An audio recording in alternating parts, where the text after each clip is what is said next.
آپ سب کو السلام علیکم۔ میرے لیے بہت ہی عزت کی بات ہے، یہ جو پروپوزل ایک آیا تھا وہ اس کو تقریباً 3 سال ہو گئے اور ہم نے اس پہ کام شروع کیا تھا۔ مجھے اچھی طرح یاد ہے جس طریقے سے سردار شاہ صاحب نے پیش کیا تھا، جیسے سارے ایجوکیشن انسٹیٹیوشنز، یہاں بہت سارے وائس چانسلر بھی، میں ان کا نام لینا بھول کے ان سب کو بھی خوش آمدید کہتا ہوں۔ جس طریقے سے انہوں نے اس کو ویلکم کیا، ایک نیا انیشیٹو تھا، اور جیسے بتایا گیا کہ لائسنسز ہم نے دینے ہیں ان لوگوں کو جو ہماری فیوچر جنریشنز کو تیار کریں گے، اس ملک کے مستقبل کے معماروں کو تیار کریں گے۔ بہت ایک ایمبیشیس بات تھی۔ ویسے تو ہمیں جب ہم چھوٹے تھے، مجھے ابھی تک بھی، تھوڑی دیر پہلے رسول بخش شاہ صاحب نے یونیورسٹیز کی بات کی تھی کہ یونیورسٹیز میں کیا ڈفرینٹ یونیورسٹیز کا دکھایا تھا کہ کیا رزلٹ رہا ہے، لیکن وہ بچے کی تعلیم سب سے پہلے تو اپنے گھر سے، اپنی ماں سے شروع ہوتی ہے، اور اس کے بعد پرائمری ایجوکیشن ہوتی ہے۔ اگر وہاں پہ بیس نہ بنے تو آپ چاہے جو کچھ بھی کر لیں، آگے بچہ جا کے انلیس کوئی بہت ہی ٹیلنٹڈ بچہ ہو وہ اور بات ہے، لیکن وہ میک اپ نہیں کر سکتا۔ So every thing starts from your primary education, جو آپ کی پہلی دن ہوتا ہے۔ اکثر لوگوں کو اپنا پہلا دن اسکول کا بھی یاد ہوتا ہے جب جاتے ہیں، اور نارملی بچے رو کے واپس آتے ہیں پہلے دن۔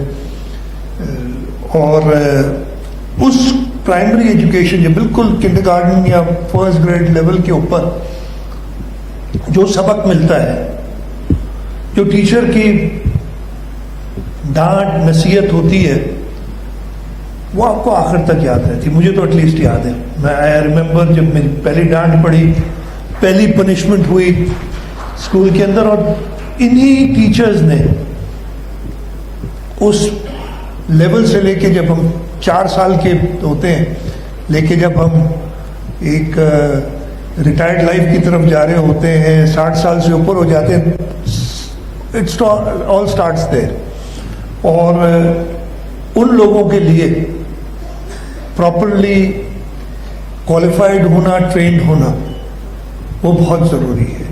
And that is how this all started. ہم نے یہ اسٹیڈا کے ادارہ بنایا، قانون بنایا، قانون کے بعد وہ ادارہ بنانے کے بعد ہم نے ان کو ایک اسائنمنٹ دی، اور میں بہت شکر گزار ہوں ان ساری آرگنائزیشنز کا جنہوں نے ہمارے ساتھ دیے، چاہے وہ ایک آخان یونیورسٹی ہو، دوربین، ضیاء الدین یونیورسٹی، اور باقی سارے لوگ جنہوں نے اس میں اپنا حصہ ڈالا ہے اس پروگرام کو اس جگہ تک لے جانے کے۔ آج ہم پہلے لائسنسز ڈسٹریبیوٹ کر رہے ہیں، ان سب کا شکر گزار ہوں۔ اور اس کے ساتھ ساتھ ایجوکیشن ڈپارٹمنٹ، منسٹر ایجوکیشن، اور Sindh teachers education development authority کے سارے ٹیم کا شکر گزار ہوں کہ انہوں نے محنت کی، اور آج ہم اسٹیج پہ ہیں کہ ہم نے وہ پہلے لائسنسز دیے ہیں،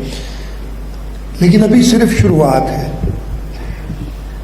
646 لوگ پاس ہوئے 4000 میں سے۔ آپ نے جو وہ بھی بتائی تھی نا، that does not give us the right picture. اگر 4000 اپیئر ہوئے اور 646 پاس ہوئے، اور 19% بنتا تھا کتنا، 16%، تو we have a long way to go. ابھی تو کچھ بھی نہیں، جو آٹے میں نمک کے برابر بھی نہیں ہے جو ہمارے پاس کوالیفائڈ ٹیچرز ہیں، لائسنسڈ ٹیچرز ہیں۔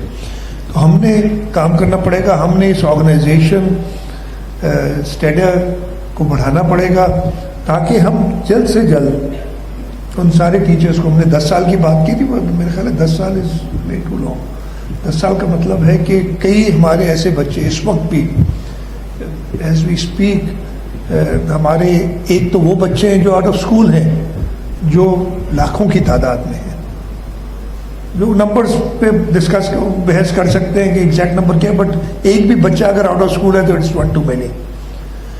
لیکن جو بچے اسکول میں ہیں ان کو بھی ہم کس قسم کی ایجوکیشن امپارٹ کر رہے ہیں؟ کیا ہم انہیں پریپیئر کر رہے ہیں کہ اس کمپیٹیٹو ورلڈ میں جیسے ہم آگے جائیں؟ ہمیں تو اپنے ٹیچرز نے اس قابل کیا کہ آج ہم اس جگہ پہ کھڑے ہیں. کیا ہم اپنے بچوں کو پریپیئر کر رہے ہیں کہ وہ اس کمپیٹیٹو ورلڈ میں کمپٹیشن کے ساتھ ایک اچھی زندگی گزار سکیں؟ میرا نہیں خیال ہے. جتنے اگر آپ دیکھ لیں پرسنٹیجز، اب ہم نے خود کا ایک تو اسکول دیکھ لیں، پھر جو اسکول میں آتے ہیں ان کو جو ہم پڑھا سک رہے ہیں وہ دیکھ لیں. So it is a phenomena. میرا خیال ہے پاکستان ہر تھرڈ ورلڈ کنٹری جہاں پہ بھی ایجوکیشن کا نظام اب اس لیول تک نہیں پہنچا، اور اٹ از سو سیڈ کہ یہ پچھلے 40-50 سال میں خراب ہوا ہے گریجولی. آج سے 50-60 سال پہلے جو ہمارے پرائمری اسکولس تھے، اور میں پڑھا کراچی میں ہوں لیکن میں جب گاؤں جایا کرتا تھا تو ہم اسکول جا کے بیٹھا کرتے تھے ان بچوں کے ساتھ اسکول کی کلاسز میں، اور ادھر وہ پڑھائی ہوتی تھی. لیکن اب not too happy about seeing this, وہ پڑھائی نہیں ہوتی ہے. ہم ان بچوں کو پریپیئر نہیں کر رہے ہیں. بہت ضروری ہے. اور بچوں کو پریپیئر کون کرے گا؟ وہ ٹیچرز کریں گے جو انہیں پڑھاتے ہیں.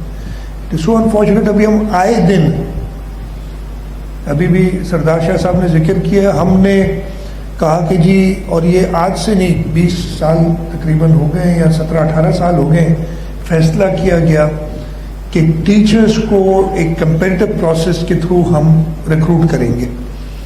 کوئی ڈائریکٹ اپوائنٹمنٹس نہیں ہوں گی. ایک زمانے میں ڈائریکٹ اپوائنٹمنٹس بھی ہوتی تھی. جی آپ آگے منسٹر کے پاس پہنچ گئے، سیکرٹری کے پاس پہنچ گئے کہ جی میں نے گریجویٹ کیا ہوا ہے، میں نے انٹرمیڈیٹ یا میٹرک کیا ہے، میں پرائمری اسکول ٹیچر بن سکتا ہوں.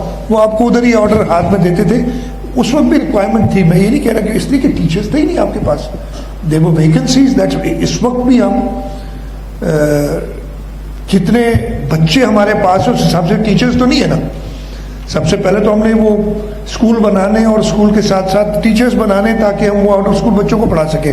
آج اگر ہمارے پاس سارے آؤٹ آف اسکول بچے اسکول میں آ جائیں تو ہمارے پاس ریسورسز ہی نہیں ہیں ان کو پڑھانے کے لیے. تو وہ اس وقت کی ضرورت تھی کہ we needed teachers quickly. What we missed out was training those teachers. خیر پھر ہم نے یہ فیصلہ کیا کہ ہم میرٹ پہ سارے ٹیچرز لیں گے، اور اس کے ساتھ ساتھ یہ بھی فیصلہ کیا کہ اس لیے ہوتا یہ تھا کہ اگر کوئی ٹیچر تھرپارکر میں جس نے پڑھانا ہے تو کشمور والا ٹیچر ادھر آ کے نہیں پڑھائے گا. اور یہ ہمیشہ ہوتا تھا.